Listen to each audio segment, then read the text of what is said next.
1752年，美国科学家富兰克林将预先做好实验的风筝放上天空。当闪电击中风筝之后，富兰克林突然拔了一下。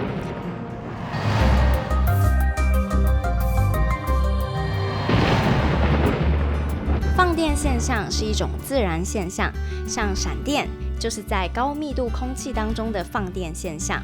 还有像是旅行社会组团去看极光，你看多漂亮啊！极光也是放电过程中所引起绚丽的发光哦。古代在海上行船的船员，经常在雷雨中观察到，在像是船只桅杆顶端之类的尖状物上，会产生有如火焰般的蓝白色闪光。这种自然现象就叫做圣艾尔摩之火。圣艾尔摩之火这个名称是源自于3世纪的一位意大利圣人圣艾尔摩。由于圣艾尔摩呢一直都是船员们的守护圣人，所以说当产生这种发光现象的时候，人们就会认为说是守护圣人圣艾尔摩显灵来保佑了。1749年，富兰克林是第一位观察并且确认圣艾尔摩之火它其实是电而不是神机或者是火焰的科学家。那圣艾尔摩之火呢，它的名称中虽然有火这个字，可是其实它是一种电浆。原本从事印刷工作的富兰克林，在1746年看了莱顿瓶的实验之后，才开始电学的研究。那什么是莱顿瓶呢？莱顿瓶是历史上最早的蓄电装置，也就是最早的电容。它的发明让人们可以积蓄很多的电荷。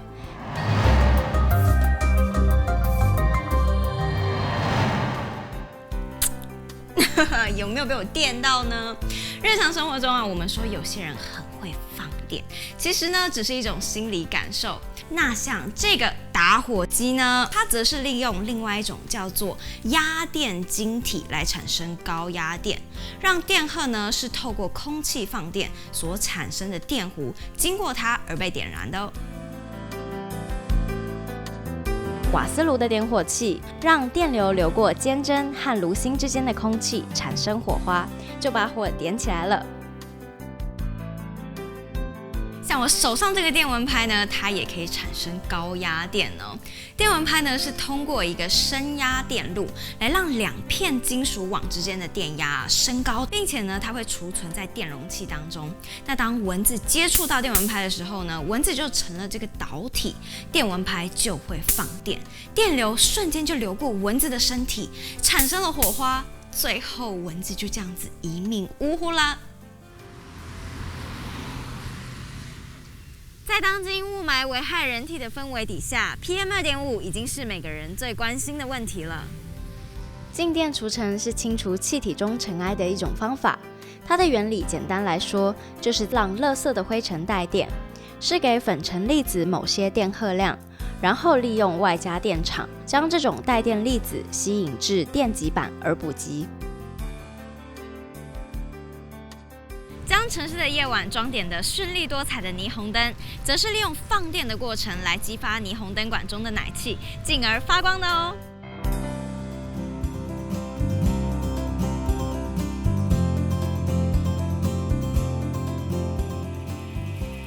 现在就让我们一起见证这奇迹的时刻吧！这其实不是一种奇迹，这是人类早期著名的静电实验之一。我身上的电荷经过这个跳动的铝箔就能流动，这其实是个放电现象。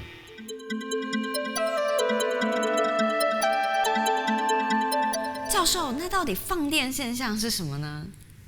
放电现象是指经过某种机制产生电压或者高电压，让电容中储存电荷，再经过各种回路，让电容中的电荷呢流动，产生正负电荷综合的现象。教授，那我们不就可以直接说是经过电线？为什么还要说是经过各种回路啊？这个就是奇妙的地方，因为电荷不一定非经过金属导线才能流动。当电压差大的时候呢，原本不会导电的空气也变得可以导电。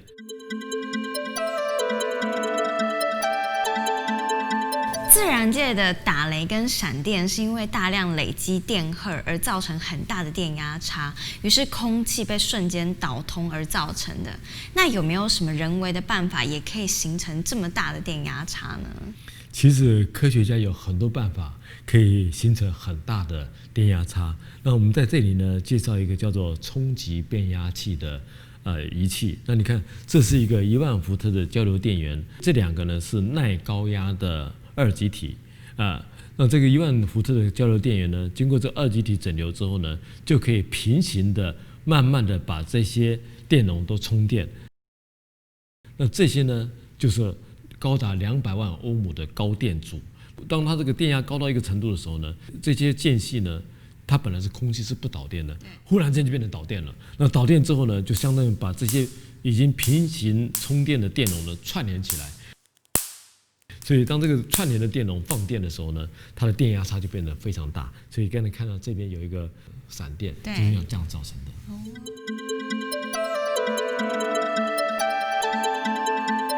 教授，如果我们不使用这些变压器啊、电容、电阻等电子零件，还有没有其他一些比较简单的方法，我们也可以制造出这么大的电压差呢？当然可以了。我们刚刚开始使用的那个范德格拉夫变压器就不用这些电子零件。那这边呢是一个缩小的版本，你看这里是一个转轴，那这是一个皮带。那这个转轴呢容易获得电子，这个皮带呢容易失去电子，所以当这个转轴跟皮带接触的时候呢，转轴就会带负电，皮带就会带正电。那这就是我们所谓的摩擦起电的基本原理。这个转轴带动皮带，然后把皮带上的正电荷呢带到上面来，这里是一个金属的电刷。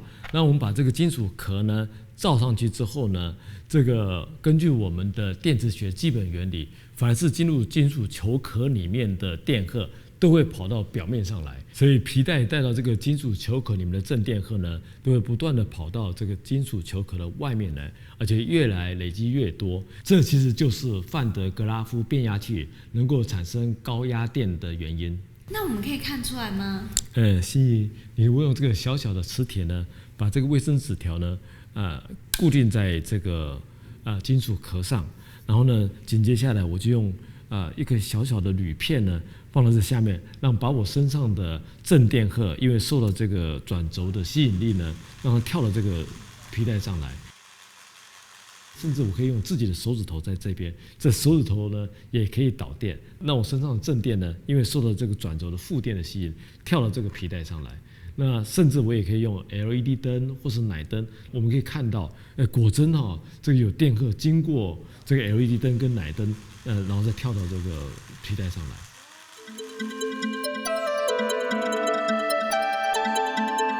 教授，你刚才说必须要有电荷累积才能放电，那电荷可以累积在哪里呢？自然界中，电荷可以累积在云层里，也可以累积在被绝缘的物体当中，它们都可以被称之为电容。那事实上，电容就是2个可以累积电荷的东西所构成的。那这样子的话，电容跟桌上的这个杯子有什么关系呢？桌上的这个杯子又称为莱顿瓶，它事实上呢是人类最早做出来的电容那你看里面就是一个铝箔，然后外面呢也可以包成铝箔，或者是就用我们人体当做另外一个东西来储存电荷。我现在就用范德格拉夫起电器把这个莱顿瓶充电。那现在里面真的已经有电荷了吗？没错，这个莱顿瓶里面已经储存了电荷了。我们做一个奶灯的实验就可以看出来，你看到哦，真的有电耶，整个奶灯都被点亮了。奶灯发光其实只是放电造成的现象之一。一样是电荷在流动，但是经过的过程不一样，就会发生许多奇异的现象。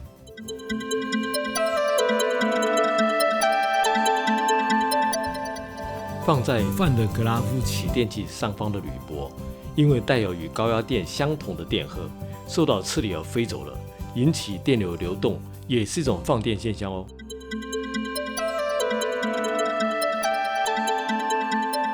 哇，接下来这个是什么实验呢？这个叫做静电转轮。我把高压电源的2个输出端呢，分别接上这个静电转轮跟这个铝箔，所以在铝箔跟静电转轮之间呢，产生一个很大的电压差。现在我就通电哦。哇，你看它开始转动了。针尖附近会有很强的电场，这个电场能够把附近的空气游离，使空气带有与静电转轮，也就是针尖相同电性的电荷。那因为同性相斥的关系呢，就会引起空气流动。那它的反作用力呢，就使得这个静电转轮转动。那你看到老师利用奶灯，不同颜色的奶灯呢，显示果真有电流流过静电转轮，并且从这个尖端地方流出来到空气里当中，之后再回到这个铝箔。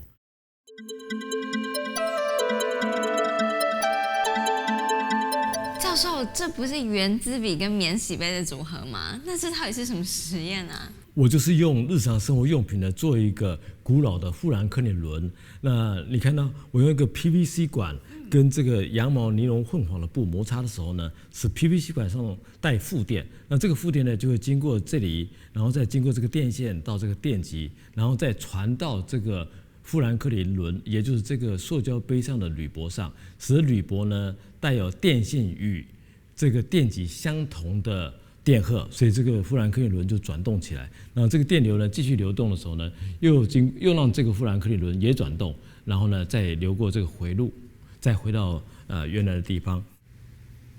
实际的情形呢，比现在讲的还稍微复杂一点。不过呢，大概是这个情形。所以富兰克林轮在转动的时候呢，事实上就代表电流在流动。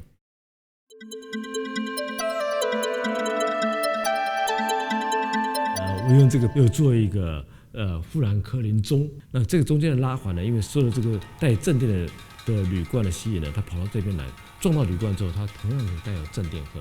然后又被这个带正电的铝罐排斥，被这个带负电的铝罐吸引，所以它就撞过去。那这样来来回去，不断的撞来撞去，而这个过程事实上就是一个电流流动的过程。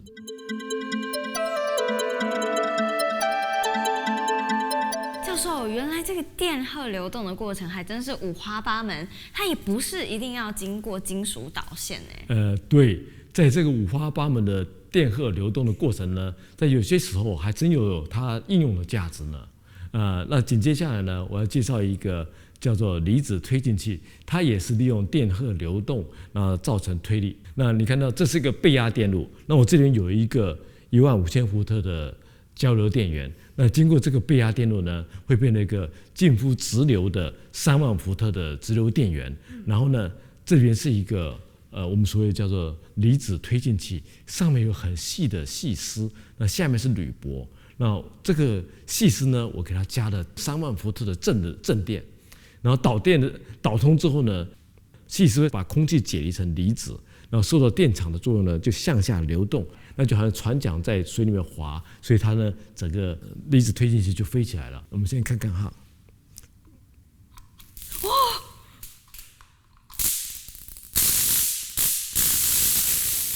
没想到放电的过程还可以产生推力耶！放电的过程不只能产生推力，放电的过程也有人用在垃圾焚化厂去把那个污染物抓下来，然后呢，还有人拿放电的过程去做鞋子呢。做鞋子，太神奇了吧！我相信大家跟我一样迫不及待，我们赶快去一探究竟。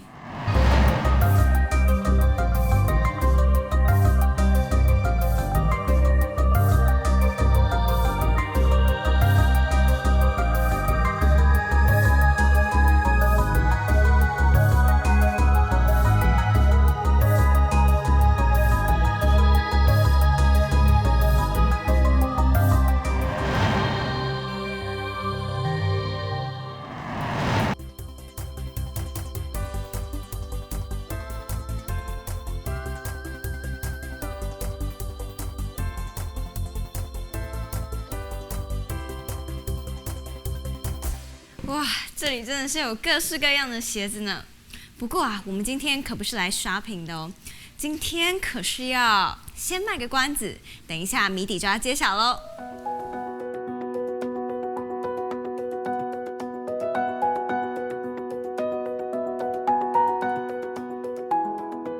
总经理好。你好，你好，你好。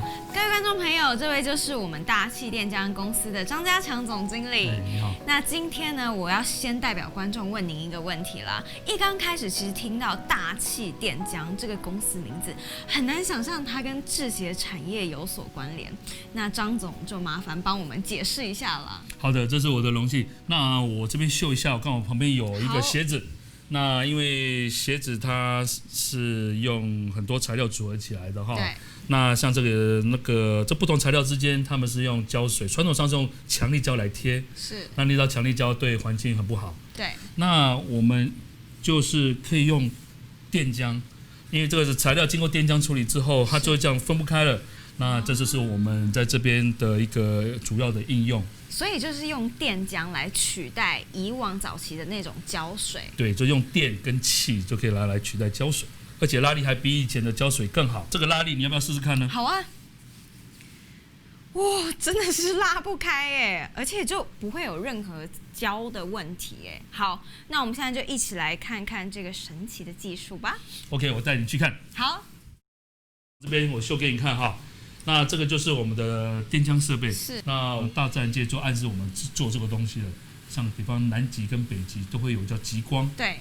然后那极光它本身就是一个电浆的状态，它是经过太阳风吹过地球的大气层，是。然后让把大气层的那个分子啊，气体分子就会解离成正跟负，然后它就成了一个电浆的状态。我们的电浆装置就是从它的激发呢，是从这个气体的管线，这边气体管线就是空气哦，好，就是就是我们的一般空气，经过这个很特殊、经过设计的一个放电装置。这放电装置是非常特别，全世界目前也就这边才有。经过它做放电之后，就产生电浆的状态，就变成下面就会喷出电浆。我点一下给你们看。好。那你看现在这边听得到它气体的声音，它气体就是从这个管子进来。是。那现在这个空气经过这个特殊的放电装置，它这里面可以把空气分解成正离子、负离子，经过这样产生出来的东西之后，就会形成电浆。那我点一次啊，这个就是电浆状态。你看我的手在上面这样子的滑动，哇，证明它是一个，它温度大概都像那个吹风机一样。真的，温温的感觉。好，你要不要试试看？好。真的是不烫哎，就像是吹风机吹风口那种感觉。那这样子的电浆呢，我们就可以拿来处理材料了，那它就具有它的附着力。那我现在做一个简单的小实验给你看一下。好。那我这边手边刚好有一个还没有处理的玻璃。那这个等一下我处理用一半，用电浆处理一半。是。那你看到，如果电浆有效果的话，你会看到它的附着力会增加。好。好，那我这边，那我将处理这个外面这一半而已哦。好。那这边有水滴，我们看一下它的效果。左边这个是没有处理的部分。那水滴这样就多了一些，对，没错。然后右边这的话，处理的地方它就会全部摊平，这代表它这个处理过的地方它的附着力变大。是。就是把水滴当成像是胶水，它就会把胶水抓得更紧，这样子。哇，太神奇了！我要来仔细看一下。电浆是可以形成具有能量的离子束，可以针对材料同时做奈米级的微粗化及化学的表面改质。空气是由79% 的氮及21% 的氧组成，经由空气电浆设备将气体分解成氮原子跟氧原子，氧原子跟高分子的材料可以形成二氧化碳，带走。从光学显微镜可以看出表面被微粗化。大气电浆具有的能量超过13电子伏特，可以打断分子的键结，再透过氮原子在表面上接上 NH 的官能基。让胶水可以跟鞋材做化学键的结合，而且就是摸也摸不出来有任何黏黏的东西，它就是看不见的。对，附着力的增加。而且为什么用水滴？是因为我们现在环保的胶水是用水性的胶水，所以我用水滴来证明。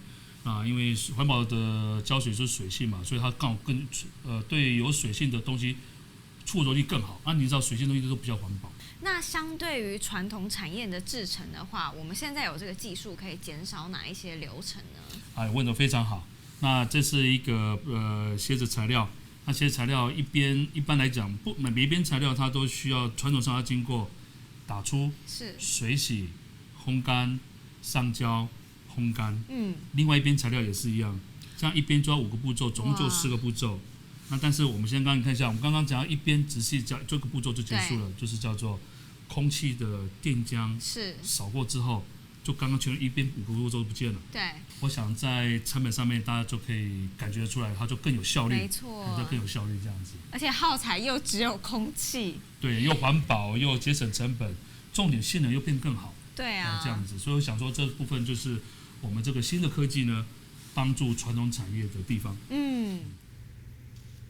总经理，那我们现在要来看的这台机器是？这台机器是全自动化生产设备，它直接结合了大气电浆才有可能实现。大气电浆对制成很环保，然后刚好同时结合人工智慧来教机器人怎么用电浆，所以说让它整个效益更是加成。那它这样子的话，代替了人工的方式的话，它大概多久可以制成一个鞋底？它目前大概10秒，最多10秒。就1只了。哇，那是有什么特殊设计让它这么有效率吗？你也知道，我们鞋子它不是平面，它是立体的。这个设备我们做个很特别的设计，就是它有一个3D 的扫描，它可以瞬间就把这个鞋子的所有造型就拍出来了。然后因为有这个造型之后，它就可以教机器人教它怎么去做这个鞋子。但重点是机器人动作很快，你必须要有更有效的工具，让它也很快可以贴合做得好。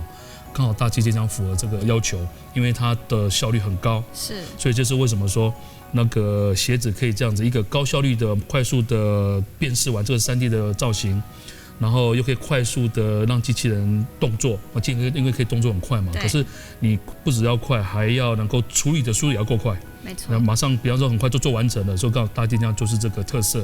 所以这一只鞋子为什么可以保证在10秒钟之内就完成了？目前也是全世界最快的方式。哇，了解。思维视野决定格局与未来，让我们以新技术带领产业就地升级，世代合作必能带领鞋业达到新的层次与格局。